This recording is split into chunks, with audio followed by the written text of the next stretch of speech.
앞에 조금 더 거룩한 삶으로 살면 좋겠습니다.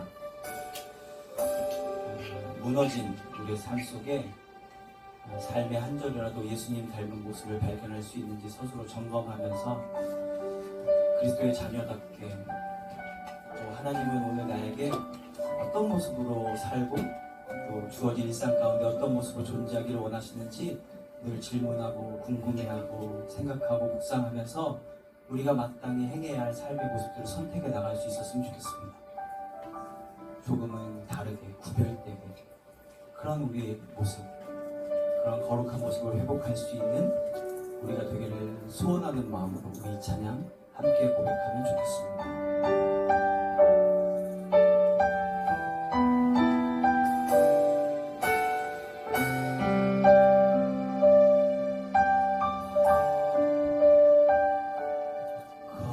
거룩하신 주 앞에 나 나아갑니다.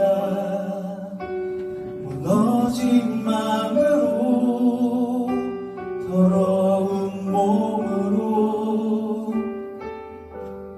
힘겹게 오늘도 주 앞에 쓰러진 날 덮어주소서. 순전해지고 거룩해졌어. 주님 곁에만 있고 싶어요.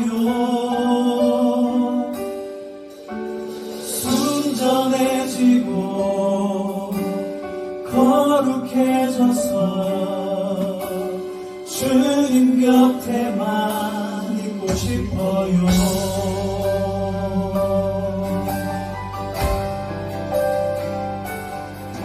거룩하신 주 앞에 나 나아갑니다.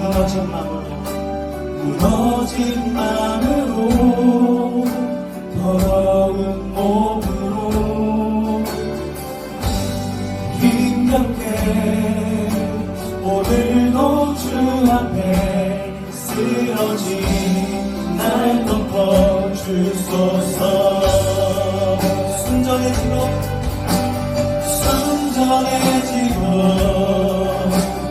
거룩해져서 주님 곁에만 있고 싶어요. 순전해지고 거룩해져서 주님 곁에만 있고 싶어요. 순전해지고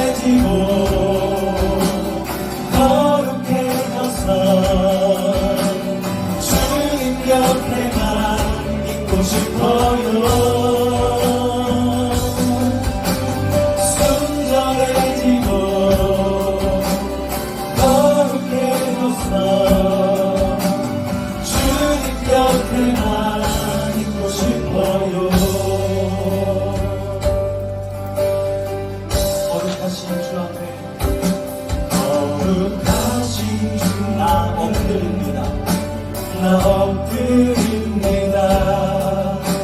예수의 보혈이 나를 지키시네. 가까이 오늘 더 가까이 주 앞에 주 곁에 주끝 가까이 오늘 더 가까이 주 앞에 주 곁에 주 품에 가까이 오늘 더 가까이 주 앞에 주 곁에 주 품에 순전해지고 거룩해져서 주님 곁에만 있고 싶어요. 순전해지고 거룩해져서 주님 곁에만 있고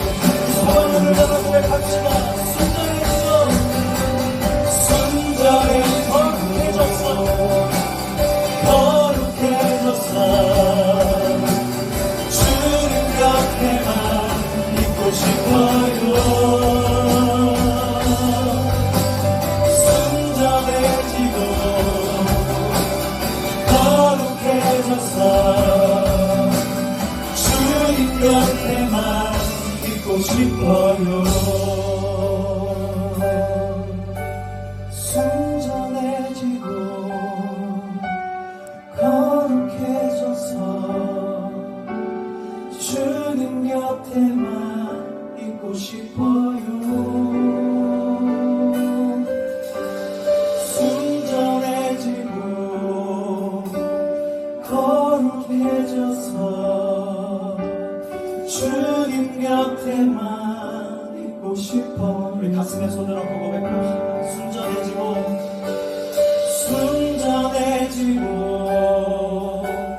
거룩해져서 주님 곁에만 있고 싶어요. 순전해지고 거룩해져서 주님 곁에만 있고 싶어요. 순전해지고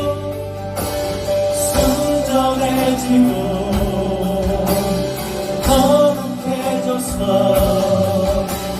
주님 곁에만 있고 싶어요. 순전해지고 거룩해져서 주님 곁에만 있고 싶어요. 순전해지고 거룩해져서 주님 곁에만 있고 싶어요. 순전해지고 거룩해져서 주님 곁에만 있고 싶어요. 당신의 겸손함, 당신의 거룩함, 당신의 정직함, 그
어린아이가 어른을 이해하기는 쉽지가 않습니다. 자식이 부모를 이해하는 것도 어려워요.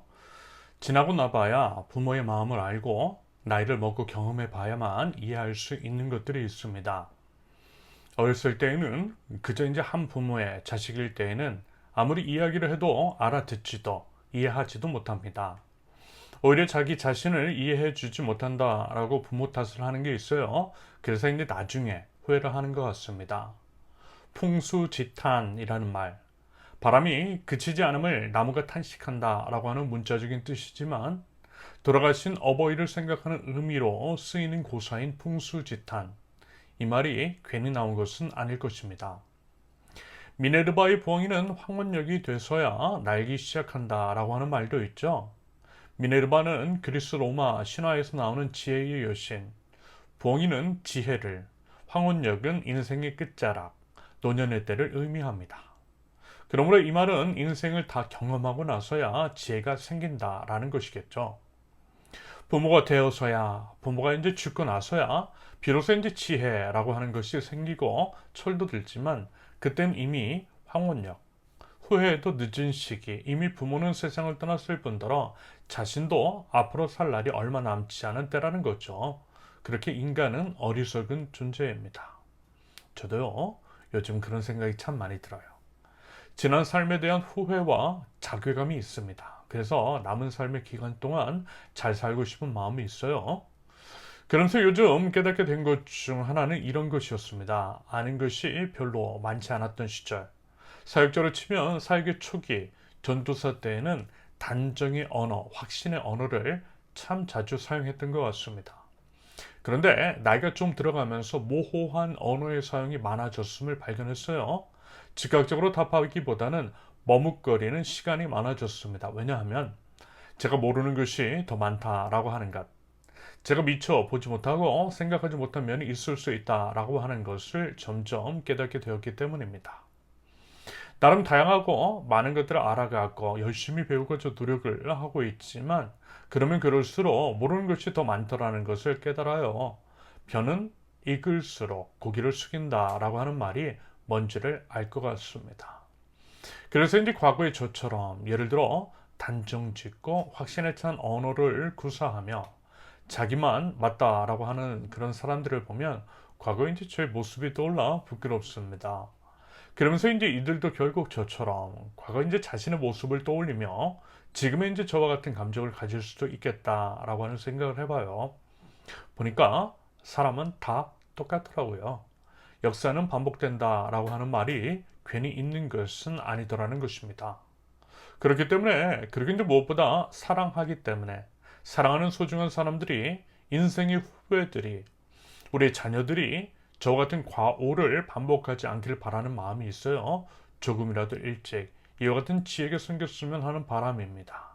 그러면 저보다는 좀 더 나은 삶을 살 수 있지 않을까, 저보다는 후회를 좀 덜 하지 않을까 싶은 거죠. 그래서 말하자면 잔소리하는 거예요. 특히 이제 제 자식에게 더 그러는 것입니다. 제 잔소리를 가장 많이 듣는 사람은 당연히 제 자녀이겠죠. 왜요? 제일 사랑하니까. 사랑하니 잘 살았으면 하는 바람에서 엄마 아빠 아무는 세상에서도 사람 구실을 하며 살기를 바라는 마음에서 잔소리를 하는 것입니다. 그런데 또 잘 안 들어요. 머리가 컸다고 더 안 들어요. 그럼 더 안타까워서 잔소리가 늘고 감정이 폭발하면 이런 얘기도 하는 거죠. 야, 너도 너 같은 애 낳아서 한번 당해봐라. 이 말을 하면서 그와 동시에 이런 생각이 또 제 머릿속을 스치더라고요. 저도 이제 예전에 부모님께 그랬는지, 저는 과연 부모님께 어땠는지, 지금 와서 부모님에 대한 마음이 더 커지고 더 잘해드리고 싶은 마음이 큰 것을 보면 저 스스로도 찔리는 것이 많아서 그런가 싶습니다. 나중에 풍수지탄을 하지 않기 위해서라도 무엇보다 이제 자식을 키워보니 부모님의 마음이 무엇이었는지를 알겠기 때문에 부모님께 잘해드리고 싶어요. 무엇보다 저희 어떠함에도 불구하고 변함없는 사랑으로 사랑해주신 우리 부모님께 감사의 마음이 크기 때문에 그렇습니다. 그래서 저도 저희 부모님을 본받아서 변함없는 사랑으로 저희 자녀를 사랑하고자 합니다. 우리 세우는 교회 모든 식구들에 대해서도 물론 마찬가지입니다. 여러분, 신앙생활이라고 하는 것, 그건 다른 게 아닌 것 같다라고 하는 생각이 들어요. 하나님이 누구이신지를 아는 거죠. 하나님이 어떤 분이신지를 아는 것이되, 하나님께서 우리 아버지, 사랑의 주님이심을 아는 것이며, 변함없는 사랑을 베풀어 주시는 그 아버지 하나님께 바른 반응을 보이는 것. 이것이 바로 신앙생활이라고 하는 생각이 듭니다. 그렇기 때문이라도 부모의 역할, 부모로부터의 경험이 중요하다라고 하는 생각도 들었습니다. 사람은 본디 한계적 존재이고 보이는 것으로 보이지 않는 것을 판단하기 마련입니다. 그러므로 보이지 않으시는 하나님은 보통 보이는 사람을 통해 가늠이 되시더라고요. 세상 사람들이 보이는 교회와 교인을 통해 기독교 신앙을, 하나님을, 예수님을 판단하는 것은 바로 그 때문이겠죠. 우리 신앙인들이 언행에 신중해야 하는 까닭입니다. 세상은 눈에 보이는 우리를 통해 눈에 보이지 않으시는 주님을 봐요. 마찬가지라는 것입니다. 자식은 보이는 부모를 통해 보이지 않는 하나님을 경험할 수가 있어요. 이런 이유 등으로 인해 부모에 대한 부정적인 인식은 하나님에 대한 부정적인 인식으로 이어질 수가 있음을 유의해야만 합니다. 실제 아버지 하나님이라고 할 때 어떤 이들은 아버지에 대한 깊은 상처와 부정적인 인식으로 인해 하나님 아버지에서 아버지라고 하는 단어를 힘들어한다라고 합니다. 만약에 그 아버지가 교회에 다니고 있는 사람이라면 더더욱 그렇대요. 제가 이제 상하이에서 대학부 사역을 할 때 이런 친구가 있었습니다. 여학생이었는데 부모가 이혼을 하고 어머니와 함께 살다가 어머니께 다른 분과 재혼을 하셨대요. 그런데 어느 날부터 그 양아버지가 그 자매 방으로 들어와서 몹쓸 짓을 했대요. 아무에게도 얘기할 수 없었답니다. 더 상처가 되었던 것은 뭐냐면 참다 못해 자신의 친어머니에게 이야기를 했지만 어머니가 이렇게 대응을 하더래요. 그래서 또 이혼하라고? 그럼 우리는 또 뭘 먹고 사는데 네가 좀 참아. 고작 먹고 사는 것 때문에 폭력을 당하고 상처를 받아 아파하는 딸의 입을 틀어막고 분명한 죄악에 침묵했던 그 어머니, 그 자매는요 양아버지보다 자신의 친어머니에게 더 큰 상처를 받았다라고 고백합니다. 그런데 그 어머니는 교회에서 신실하시기로 소문난 집사, 그 양아버지도 매년 단기 선교에 참여하면서 열심히 교회에서 활동하는 등 교회 안에서 인정을 받고 교회의 중추적인 역할을 하는 안수 집사였다고 합니다. 그래서 이제 그런 부모로 인해 하나님 아버지에 대해서 또 부정적인 인식이 한동안 강했대요. 다시 말해서 하나님 아버지도 그런 하나님이실 것 같아서 하나님께 온전히 나가지 못했다라고 하는 이야기를 들은 적이 있습니다. 그 이야기 듣는데요, 마음이 너무 막막한 거예요. 그 자매가 참 가여웠고요, 하나님께서 그 상처를 치료해 주시기를 기도했습니다. 여러분, 충분히 이럴 수 있더라는 거죠. 하나님 나라 백성임을 자처하고, 그래서 이제 사람들이 내가 하나님 나라 백성인 것을 알기 때문에 사람들은 나를 통해 하나님을 봐요. 나를 통해 드러나는 모습으로 하나님이 어떤 분이신지를 짐작하고 판단하게 됩니다. 가까이에 있는 사람이라면 그게 만약에 한 식구이고 자식이라면 더더욱 그렇겠죠. 그래서 신중해야 할 필요가 있는 것입니다. 자기 자신뿐만이 아니라 남의 인생, 남의 신앙에까지 부정적인 영향을 주는 것은 정말 악한 것이고 그 죄가 심히 크다 말할 수 있는 것입니다. 물론 지금 이 말씀을 드리는 저도 부끄러운 것이 많죠. 욱할 때도 많고요. 감정적이고 비논리적일 때도 있고요. 그래서 이제 실망을 줄 때도 많을 것입니다. 그렇기 때문에 더 기도하고 부디 저로 인해 하나님에 대한 왜곡된 인식이 심어지지 않기를 바라는 마음이었습니다. 이래서 언행이 참 조심스럽더라고요. 그러면서 이제 감사한 것은 저희 부모님이십니다. 저희 부모님은요 분명 제게 헌신적인 사랑, 변함없는 사랑을 보여주셨기 때문입니다. 집 나간 둘째 아들이 돌아왔을 때 변함없고 한결같은 사랑을 보여주었던 그 아버지의 사랑을, 그를 통해 드러난 하나님의 그 사랑을 보여주셨어요.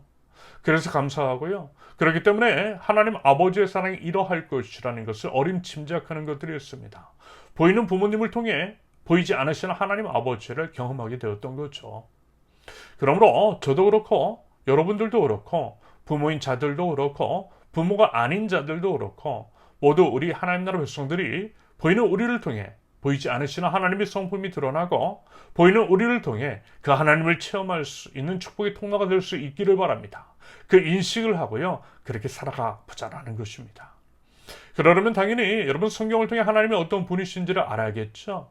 아울러 공동체로 모인 우리 서로를 통해 서로를 향한 마음, 그리고 행함과 진실함의 사랑을 통하여서 그 하나님을 함께 전하고 함께 나누고 함께 알아갈 수 있기를 기대합니다.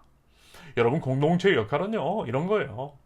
서로가 만나 하나님을 공유하고 서로를 하나님처럼 대하며, 그래서 하나님의 어떤 분이신지를 경험하게 하는 것입니다. 그것이 바로 하나님 나라 모델하우스 로소의 역할인 거죠. 부디 그 역할을 온전히 수행하는 우리 세우는교회가 될 수 있기를 바랍니다. 아무튼 우리 하나님, 여러분, 하나님은 이런 분이시라고 했습니다. 변함없는 사랑을 베푸시는 분.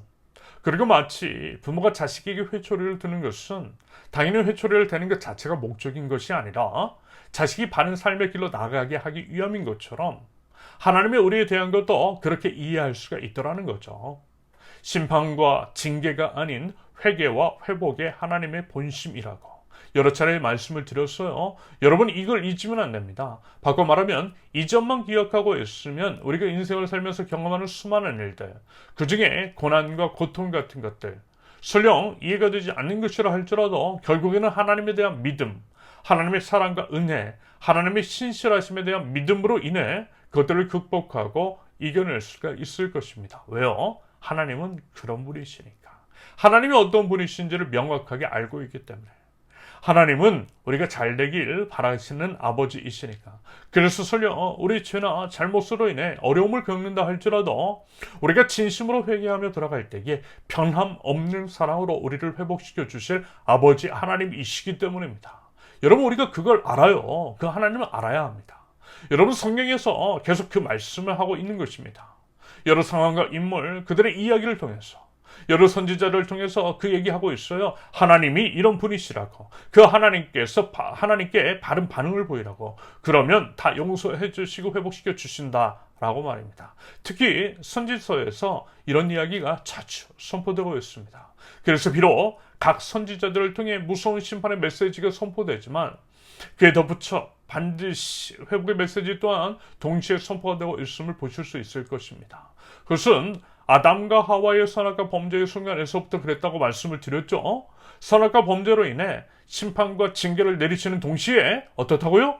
예수 그리스도를 통한 구원과 회복의 메시지를 주셨다라고 말입니다. 이것을 통해 하나님의 본심이 무엇인지를 선명하게 드러내 주셨어요. 하나님의 본심은 변함없는 사랑이고 우리의 회복이라고 말입니다. 이와 같은 패턴은 계속해서 성경에서 반복된다라고 그랬습니다. 심판과 징계만이 아니라 동시에 회개와 회복을 말씀하시는 패턴은 반복됩니다.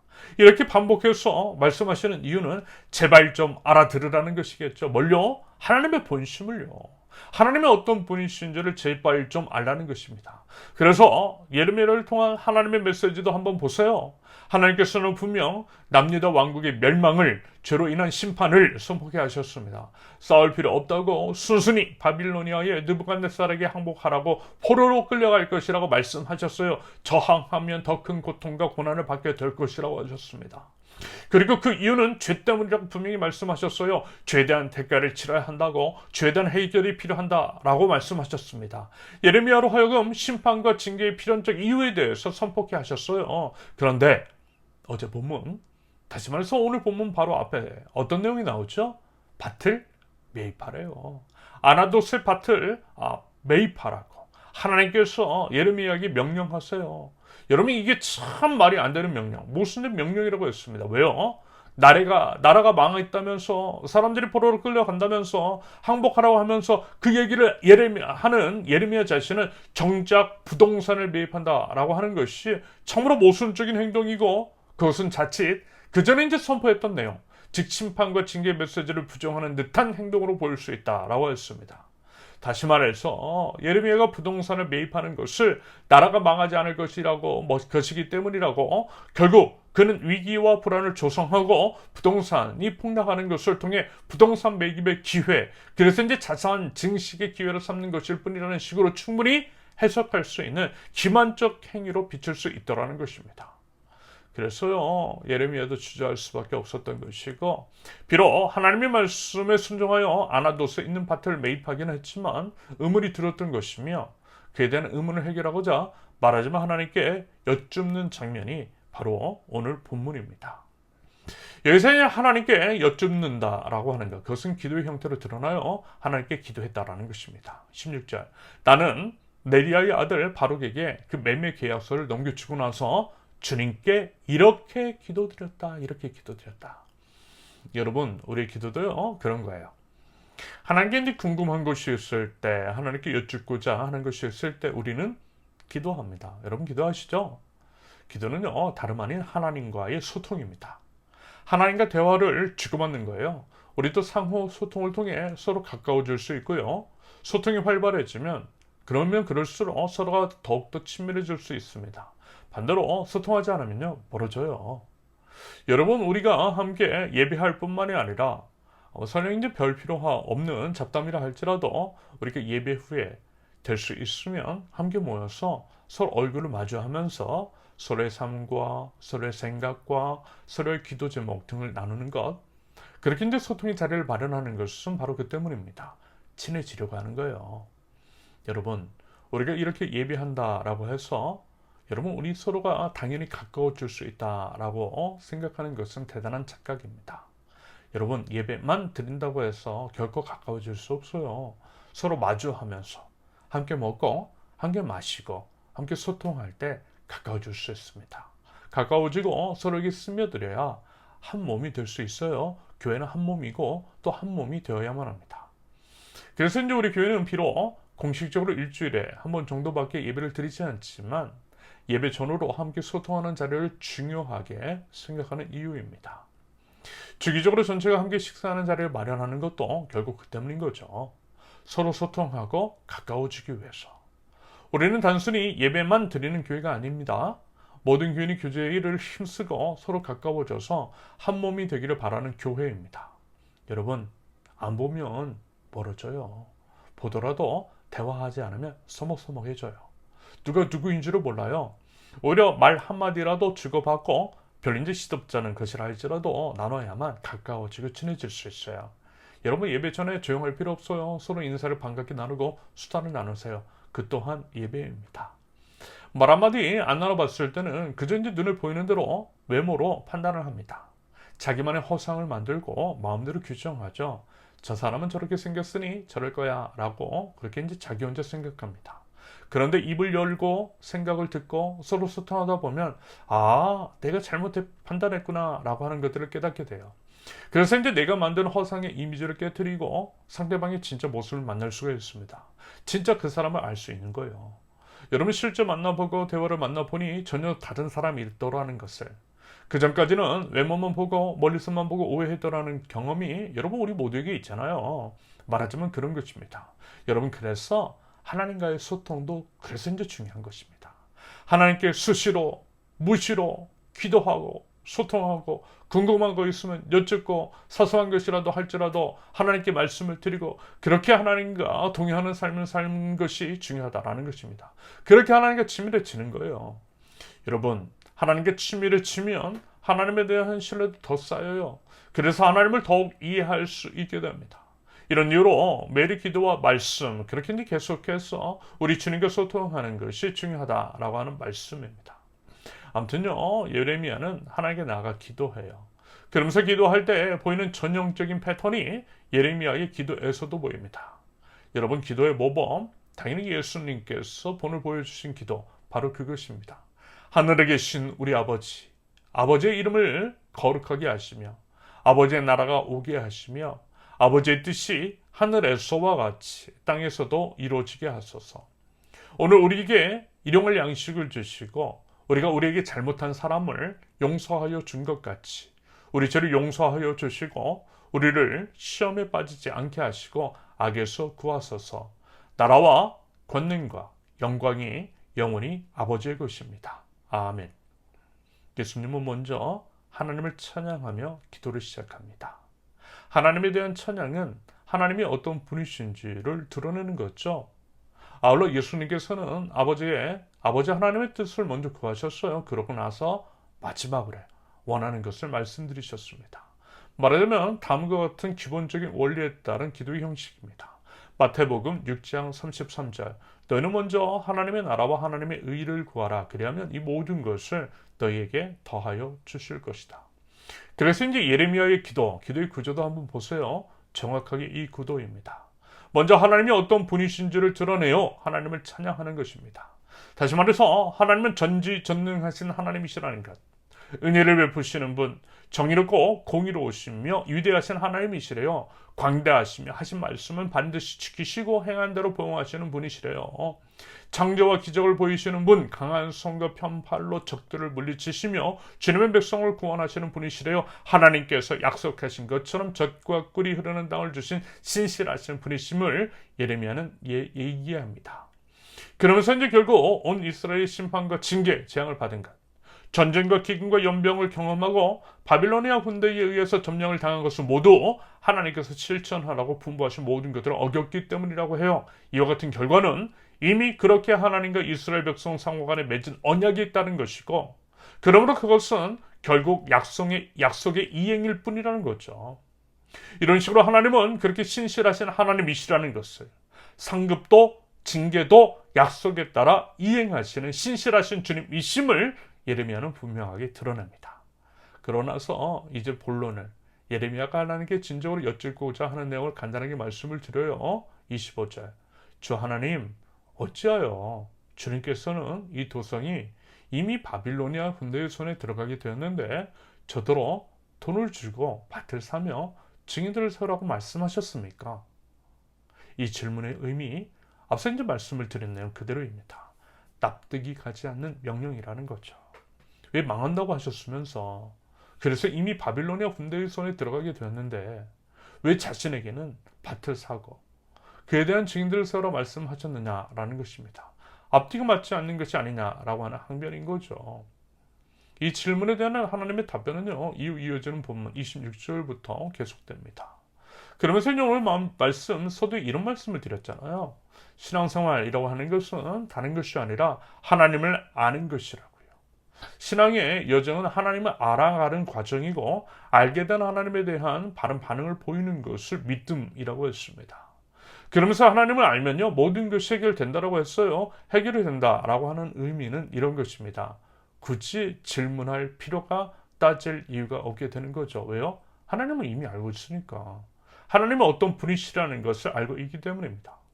그러므로 이 문제의 경우도 하나님을 알 때에 하면 하고 받아들이고 이해할 수 있더라는 거죠. 언뜻 보면 모순이 되는 명령인 것 같아 보여도 오히려 그 모순처럼 보이는 그 명령 안에서 하나님의 본심을 발견할 수 있더라는 것입니다. 하나님께서 망할 것이라고 말씀하셨지만 부동산을 매입하라고 하신 것을 보니까 결국에는 언젠가는 그때가 이르면 다시 말해서 모든 죄를 회개하고 그 죄를 씻으면 하나님께서 회복시켜 주시겠구나. 그래서 그 약속의 증표로서 부동산을 매입하라고 하신 것이었구나 라고 깨닫게 되는 것입니다. 왜요? 하나님은 원래 그런 분이시니까 그런 분이심을 알기 때문에 여러분 계속해서 그 말씀을 하시는 것이라고 말씀을 드렸잖아요. 이런 이유로 선지자들이 하나님을 알라고 하나님을 아는 지식이 중요하다라고 외쳤던 것이라고 했습니다. 여러분 부디 하나님을 제대로 아실 수 있기를 바랍니다. 하나님의 은혜와 사랑을 알면 하나님의 그 신실하신과 변함없는 사랑을 알면요 절망 속에 희망을 꿈꿀 수 있겠더라고요. 불안과 두려움은 기대와 확신으로 변하게 되더라고요. 여러분 이것은 경험해 보면 알아요. 하나님을 경험해 보면 알아요. 물론 성경이 그렇게 써 있어요. 하지만 정말 하나님이 그런 분이신지는 삶 속에서 직접 경험해 봐야만 알고요. 그 경험을 통해서 알면 실체가 됩니다. 하나님을 아는 지식이 체득이 되고 몸에 익혀진 하나님은 쉽게 익혀지지가 않더라고요. 그래서 참 감사한 겁니다. 예를 들어서 개척이라고 하는 믿음의 모험이 아니었다면 하나님을 깊이 삶 속에서 경험하지 못했을 것 같아서요. 그저 머리로만 아는 하나님, 문자 안에 갇혀 계신 하나님, 뻔한 하나님에 머물렀을 것 같은데 믿음의 모험이라고 하는 것들을 해보고 그 과정에는 가운데에 부인할 수 없는 하나님의 역사하심을 경험해 보니까 확신이 생긴 거예요. 그 확신으로 그 하나님을 말씀을 드릴 수 있게 된 거죠. 그 하나님이 말하자면 몸에 익혀진 것 같아요. 마치 이제 습관이 드는 것처럼 그 하나님 몸에 익혀졌어요. 여러분 이게 무슨 의미인지 아시겠어요? 하나님이 몸에 익혀졌다라고 하는 말의 의미. 몸이 아닌 거죠. 하나님을 알아요. 하나님이 어떤 분이신지를 몸이 알아요. 그래서 그 하나님께 어떻게 반응을 해야 할지 알아요. 마치 운동선수들이 오랜 훈련 등을 통해 자동적으로 반응을 하는 것처럼 그렇게 제 몸에 익혀진 거죠. 그래서 이제 그 하나님을 기대함으로 반응하게 되는 겁니다.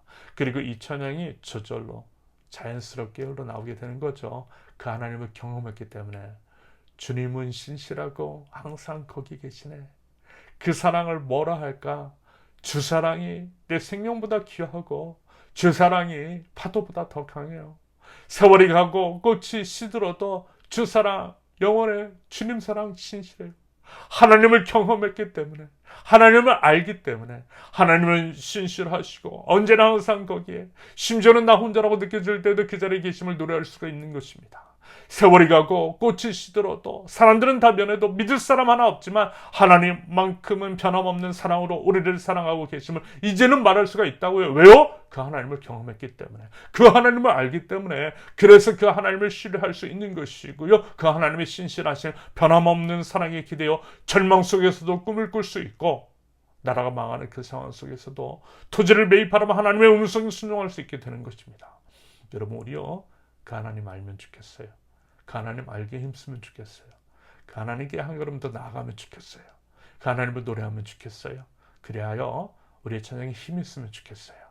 믿음의 모험을 통한 하나님을 진하게 경험함으로 인해서 그래서 그 하나님으로 인해 우리가 먼저 힘을 얻고 하나님 안에서 소망을 품으며 이 절망 가득하고 황폐한 이 땅 가운데 희망꽃을 심으며 나아가는 하나님 나라의 백성들 저와 여러분들 우리 세우는 게 모두 되실 수 있기를 예수님의 이름으로 축원합니다. 함께 기도합니다.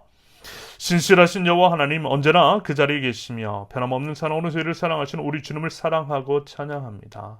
하나님의 신실하심에 그 사랑에 기대어 하나님 앞으로 한 걸음 더 나아갑니다. 설령 저희가 이해하지 못하는 상황이라 할지라도 신실하신 하나님과 함께 가시며 결국에는 가장 선한 길로 인도하시는 주님이신 줄로 믿습니다. 꽃은 시들고 사람 마음도 변하며 그래서 사람은 믿음의 대상이 아니라 사랑의 대상일 뿐이라고 하지만 하나님만큼은 유일한 믿음의 대상이신 줄로 믿습니다. 그 주님을 믿는 믿음으로 이 시간 나아갑니다. 그 주님을 알게 하옵소서. 그 주님을 경험하게 하옵소서. 지금도 살아계셔서 역사하시는 주님이심을 삶 속에서 생생하게 경험하게 하옵소서. 그래야 그 믿음 가지고 모든 상황과 삶 속에서 담대한 승리를 일궈나가는 저희들 황폐한 이 땅에서 생명꽃을 심고 절망 가운데서도 희망을 노래할 줄 아는 믿음의 백성들 저희 되게 하여 주시옵소서. 하나님 무엇보다 하나님을 나누는 공동체가 되기를 원합니다. 각자가 만난 하나님을 나누고 하나님으로 풍성한 교회, 하나님을 아는 지식이 차고도 넘쳐 주변으로 흘러나가게 하는 교회, 주님의 생명력으로 생명을 살리는 교회, 서는 교회 되게 하여 주시옵소서. 악인들은 득세를 하고 자신의 이익을 위해서 타자를 도구화하고 대상화하는 악한 현실 가운데 그것이 아니라고 사람은 누구나 차별 없이 존귀한 존재라고 말하되 우리 주님께서 십자가 위에서 본을 보여주신 것처럼 하나님께서 주신 소중한 것들을 드려 서로를 지켜낼 줄 아는 저희 될 수 있도록 하나님 인도하여 주시옵소서. 하나님 세우는 교회 공동체가 이런 되기를 원합니다. 지켜줄 사람이 없어 보이는 사람 약해 보이고 혼자인 것 같은 그런 사람들이 먹잇감이 되고 폭력이 대상이 되는 정들과 같은 세상 1인 가구가 증가하는 작금의 시대 상황 속에서 서로를 진정으로 위해주고 지켜주는 공동체 믿음직하고 든든한 세우는 교회 공동체가 되게 하여 주시옵소서. 마지막 때가 가까움을 볼수록 더욱 모이기를 힘쓰며 그리스도의 진정한 한 몸이 되기 위해서 각자 그리고 서로 함께 노력하는 세우는 교회 공생과 상생 지속적인 공존을 추구하는 공동체 되게 하옵소서. 끝까지 믿음을 지켜 모두가 함께 하나님 나라에 입성할 줄 아는 하나님 나라의 백성들 하나님 나라의 모델하우스 세우는 교회 될 수 있도록 하나님 인도하시고 은혜를 더하여 주시옵소서. 계속되는 무더위 가운데에 하나님 사랑하는 주님의 권속들의 건강과 안전을 지켜 주시옵소서. 열악한 상황과 환경 속에서 일해야만 하는 우리 식구들을 약한 사람들을 돌보아 주시옵소서. 이 사회에 내재된 구조 악을 직시하게 하시고 그것들을 끊어내기 위한 구체적인 실천을 구체적인 실천적인 행동이 있게 하시며 그리하여 하나님의 정의와 공의가 실현된 하나님의 나라가 이 땅 가운데 세워질 수 있도록 하나님 은혜 베풀어 주시옵소서. 조국 대한민국 가운데 기만의 정치는 사라지고 정직하고 국민을 진정으로 위하고 책임지는 정치, 진정으로 하나님을 경외하고 국민을 두려워할 줄 아는 참 정치인들이 세워지게 하옵소서. 하나님 조국 대한민국을 불쌍히 여겨주시고 상한 이 땅을 주님의 변함없는 사랑으로 회복시켜 주시옵소서. 이제는 우리 주 예수 그리스도의 은혜와 아버지 하나님의 사랑과 성령님의 교통하심이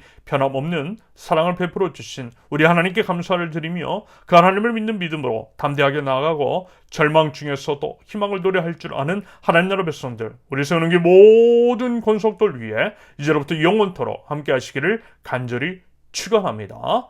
아멘. 감사합니다. 모든 예배를 마쳤습니다. 이번 한 주도 하나님 안에서 늘 건강하고 행복하고 활기찬 한 주가 되실 수 있기를 바랍니다. 감사하고 사랑하고 축복합니다.